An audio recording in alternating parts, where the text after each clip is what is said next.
Gurudev Pranam. Pranam. Gurudev, we are on next sutra from Patanjali Yoga Sutra. Yes. The sutra is about different types of samadhi. I think samadhi, in modern times, samadhi is popular as enlightenment. Yeah. So I'm going to read the sutra. Yeah. The sutra goes like this: Vitarka, Vichar, Ananda, Asmita, Rupanugamat, Sampragyataha. Yeah. This is a different world. This is completely different world. Samadhi is a different world. So far, we have been in controlling propensities, but the result of the propensity, controlling propensity, is samadhi. Samadhi is a different thing, completely different thing. Sama Vadhisthita, Samadhi, perfect equilibrium of the mind is called Samadhi. But the Samadhi has different levels. So the primary levels of Samadhi is called Sampragata. Sampragata. With pragya, with awareness. If some motor car passes by, he come to know that a motor car passes, that has already passed. Likewise, somebody talks, he can hear. So that way, with Sampragyata Samadhi. Now, Sampragyata Samadhi is necessary because through this we reach Asampragyata. Vitarka is a kind of instinct in human being. Vitarka it automatically happens about anything in the society, about anything in the phenomenal world. People get vitarka, like about mountain, about ocean, how deep the ocean might be. There can be, somebody says it is 20,000 meter.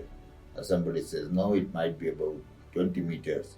So it's a vitarka, it goes on with people, everything about a person, a new person seen, and then automatically people analyze what kind of person is this, whether he is honest or dishonest, or worth making friend, or not to be made friend, things like that.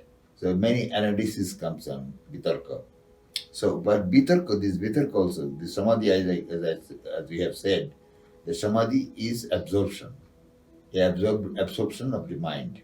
Mind get absorbed, And so this way, sometimes analyzing something, some country, some land, some story, some article of somebody's written, analyzing, the mind gets absorbed.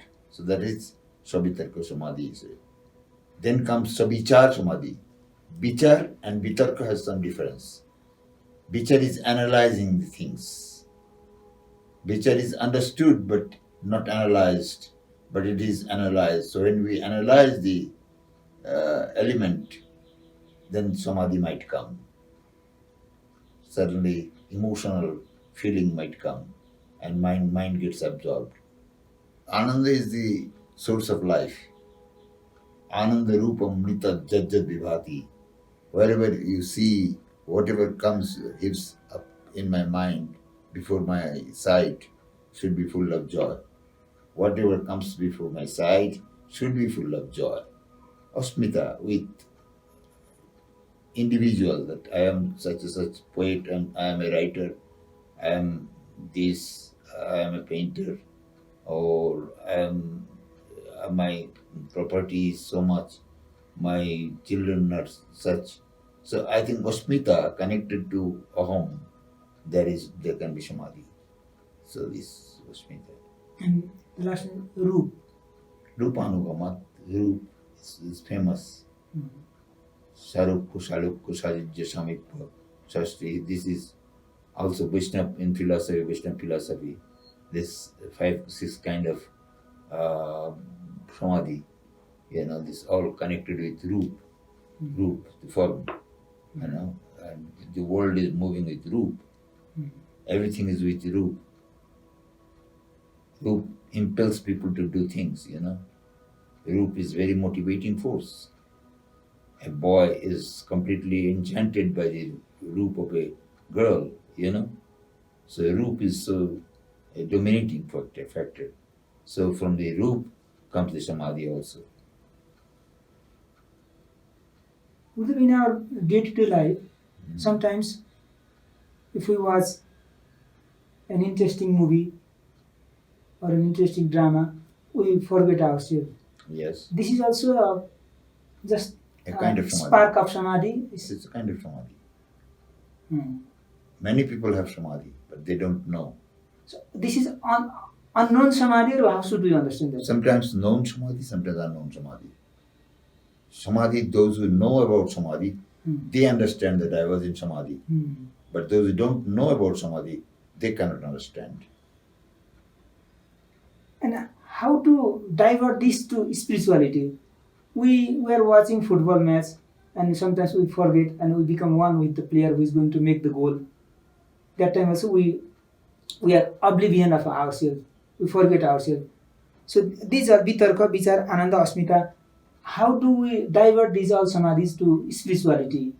No, they will be melted. If meditation. Through meditation, they will be all melted to Nirvikalpa. You have to now go to Nirvikalpa. When you have realized Sabikalpa, you are a person worthy of Sabikalpa, then now you have to come to Nirvikalpa. And through meditation, you will come to Nirvikalpa slowly. So what is the relation of dhyan and samadhi? Samadhi is the deeper element, deeper faculty of dhyana. Those who attain samadhi, what will be their perception towards the world? How do they see the world? Because they are happy within themselves. So what will be their perception to the world? How do they look at the all happenings in the world? It is according to the Samadhi. His Samadhi is Ananda Samadhi. He looks the world with joy. Is Osmita, then he wants supremacy in everything. And then Vichar, there are people who are writers, professors, engineers, you know, good writers and good painters. So these thinking people, they have their Samadhi. Sometimes they know and sometimes they don't know, but these Samadhis help them. Without Samadhi, they cannot be a good writer. Without Samadhi, they cannot be a good painter. Gita also says, Brahmarpanam, Brahmaravi, Brahmagnu, Brahmanautam, Brahmibhutina Gantavyam, Brahmakarma Samadhina. Every word should be done with Samadhi. So Samadhi means a kind of feeling. You must work with feeling. To listen to you, it is very motivating and inspiring, but to practice in reality, I think it is really hard because it is aneka janma samsiddhos tato yati paramgati. So it is not easily attainable. Of course. It's not. It is a matter of practice. Abhyasa vairagya bhanta nirava. The more you have the vairagya and abhyasa, the more inspiration you will have to practice, you know. Thank you, Gurudev.